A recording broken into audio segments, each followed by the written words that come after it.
Picture the moment someone finally says the right thing. "I'm here. I'm not going anywhere. You can tell me anything." For most people, words like these land as relief. For someone with an avoidant attachment style, the same words can trigger something closer to alarm, a sudden urge to change the subject, to physically leave the room, to laugh the moment off before it can fully land. The comfort was offered correctly. It still didn't work. In fact, it often makes things worse. The easy explanation is that avoidant people simply don't want closeness or don't feel as deeply as everyone else. But that explanation collapses under closer observation because the physiological signs tell a different story. Elevated heart rate, restlessness, a sudden need for distance, these are not the signs of someone who feels nothing. They are the signs of a nervous system working very hard to manage something it has learned, early and thoroughly, to treat as dangerous. Consider how strange this looks from the outside. A person who will calmly discuss difficult, complicated topics without flinching can become visibly agitated the moment a conversation turns toward how they're actually feeling. This is not a general discomfort with emotion. It is a highly specific reaction to being offered care directly, proof that whatever is happening has less to do with the topic itself and everything to do with what receiving comfort represents to that particular nervous system. John Bowlby's attachment research identified avoidant attachment as a specific adaptation, not a personality trait chosen freely. Children who reached out for comfort and were consistently met with distance, dismissal, or subtle discomfort learned an efficient lesson. Needing someone does not reliably work and may even push them further away. The adaptive response was to stop reaching. Not because the need disappeared, but because expressing it stopped being useful, and in some homes actively backfired. This adaptation often forms through moments too small to be remembered individually. A child skins a knee and reaches up crying, only to be told to toughen up. A child, upset after a hard day, is met with a parent's own stress rather than attention. None of these moments alone would shape a nervous system permanently. But repeated enough times across enough small instances, the child stops testing whether comfort is available at all, concluding it more efficient to simply stop needing it out loud.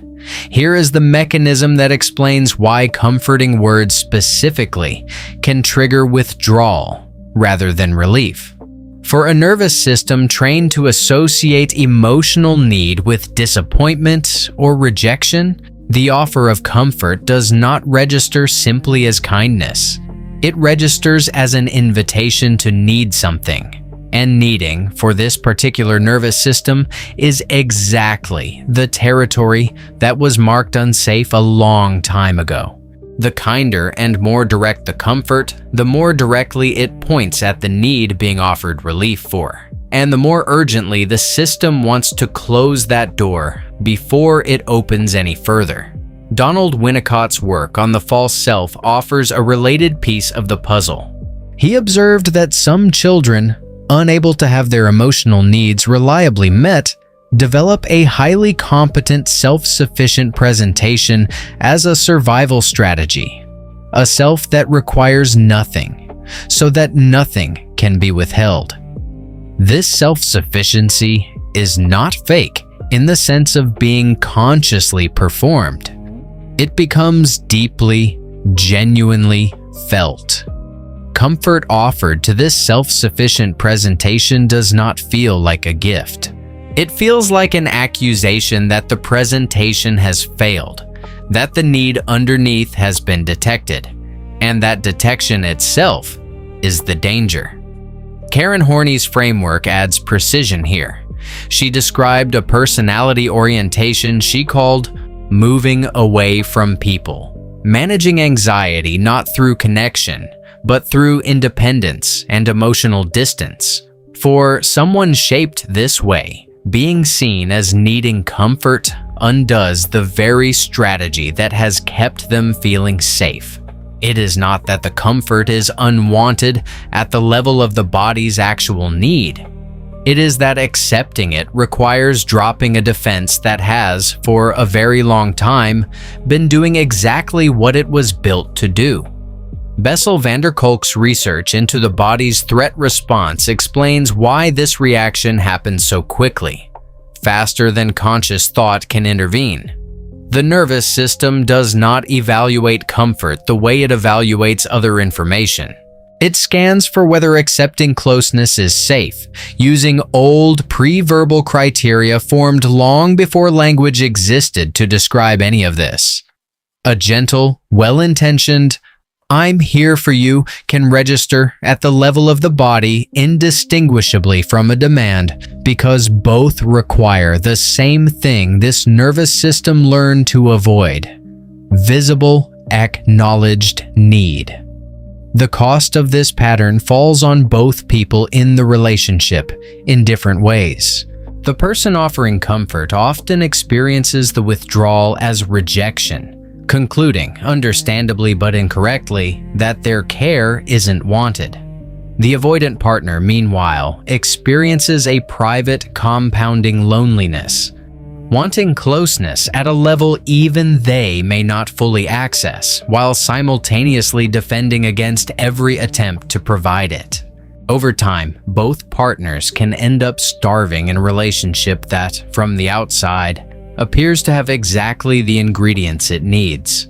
There is a particular quiet tragedy in how this dynamic sustains itself over time. The more comfort gets offered and withdrawn from, the more the offering partner learns to stop offering it as freely. Not from resentment necessarily, but from a reasonable adjustment to what seems to work. And the less comfort gets offered, the more the avoidant partner's original belief gets confirmed. Needing something out loud simply doesn't work, and it is safer not to try. Both people can end up quietly proving each other's oldest fears correct, without either one intending to. There is often a specific, clarifying moment when this becomes visible as a pattern rather than simple disinterest. Frequently, while noticing that withdrawal happens most intensely with the people who are kindest and most consistent, not with those who are careless. A specific uncomfortable realization can follow. The withdrawal is not a response to a lack of love. It is a response to the presence of exactly the kind of love the system was never taught how to safely receive. Marcus Aurelius wrote that it is not events that disturb people, but the judgments they form about them. For someone shaped by avoidant attachment, comfort has been judged, at a nervous system level, as a kind of danger, not through conscious belief, but through years of accumulated experience that never received an update. Carl Jung would add that this kind of automatic response cannot be reasoned out of existence directly. It requires slow, repeated evidence that this particular door, unlike the ones from childhood, can actually be opened without anything bad happening on the other side. None of this means an avoidant person doesn't want love, and it doesn't mean the people trying to comfort them are doing something wrong. It means two old survival strategies formed for entirely different reasons are colliding in real time. One reaching for closeness as evidence of safety, the other treating that same closeness as evidence of danger. This channel exists to sit with exactly these kinds of quiet, unspoken psychological patterns, the ones that shape a life from underneath, without ever announcing themselves by name. If that is the kind of exploration you are drawn to, consider staying. There is no simple fix offered here, no phrase that dissolves an old defense overnight, but there is a small practical shift worth trying on both sides. Comfort offered with less urgency, and space to withdraw without that withdrawal being treated as rejection. tends to succeed where more direct comfort repeatedly fails. Not because the need for closeness isn't real, but because trust, for this particular nervous system, has never once been built through pressure.